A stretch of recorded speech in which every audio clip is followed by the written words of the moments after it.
Hello, kembali lagi bersama aku Adriana Oktaviana. Di video kali ini aku akan ngebahas tentang persediaan. Persediaan adalah aset lancar dalam bentuk barang atau perlengkapan yang dimaksudkan untuk mendukung kegiatan operasional pemerintahan, dan barang-barang yang dimaksudkan untuk dijual dan atau diserahkan dalam rangka pelayanan kepada masyarakat. Dalam upaya memberikan pemahaman yang mendalam terhadap persediaan, maka perlu diberikan batasan yang dapat dipedomani untuk dapat mengklasifikasikan suatu aset ke dalam kelompok persediaan. Dalam PP 71 tahun 2010 PSAP nomor 5 menyatakan, yang pertama, persediaan merupakan aset yang berwujud, dan yang kedua, persediaan dengan kondisi rusak atau usang tidak dilaporkan dalam neraca tetapi diungkapkan dalam catatan atas laporan keuangan. PSAP 05 tentang persediaan diterapkan dalam penyajian seluruh persediaan dalam laporan keuangan yang disusun dan disajikan dengan basis cash toward accrual, di mana menggunakan basis kas untuk pengakuan pos-pos pendapatan, belanja, transfer, dan pembiayaan serta basis akrual untuk pengakuan pos-pos aset, kewajiban, dan ekuitas.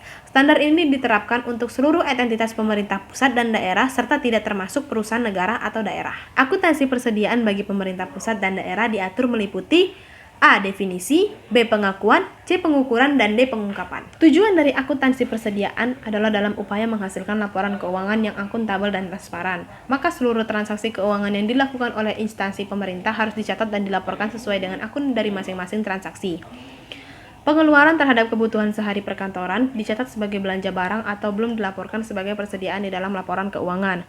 Sehubung dengan itu, untuk memberikan pemahaman tentang transaksi yang dimaksud dan pengaruhnya terhadap suatu akun dan sejalan dengan tujuan standar akuntansi pemerintahan untuk mengatur perlakuan akuntansi terhadap persediaan. Nilai persediaan meliputi seluruh belanja yang dikeluarkan sampai suatu barang. Persediaan tersebut dapat dipergunakan. Dalam PSAP 5 dalam paragraf 18 dikatakan bahwa persediaan disajikan sebesar A. Biaya perolehan apabila diperoleh dengan pembelian, B. Biaya standar apabila diperoleh dengan memproduksi sendiri. Nilai wajar apabila diperoleh dengan cara lain seperti donasi, persediaan disajikan dalam kelompok aset lancar pada neraca pemerintahan berdasarkan harga perolehan terakhir jika persediaan diperoleh dengan pembelian, sebesar biaya standar yang dikeluarkan jika persediaan diproduksi sendiri, dan sebesar nilai wajar jika diperoleh dengan cara lain seperti donasi atau rampasan. Persediaan disajikan di dalam neraca dengan akun lawan cadangan persediaan yang merupakan bagian dari ekuitas dana lancar.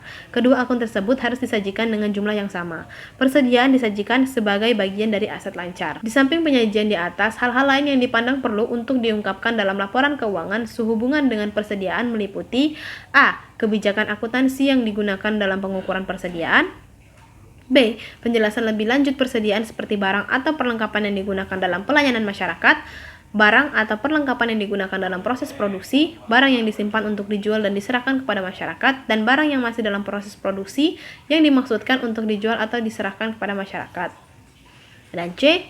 Kondisi persediaan. Jenis, jumlah, dan nilai persediaan dalam kondisi rusak atau usang. Persediaan dengan kondisi rusak atau usang tidak dilaporkan dalam neraca, tetapi diungkapkan dalam catatan atas laporan keuangan. Hal-hal tersebut di atas tidak dilaporkan dalam neraca, tapi diungkapkan ke dalam catatan atas laporan keuangan. Sekian dari saya, semoga bermanfaat. Thank you.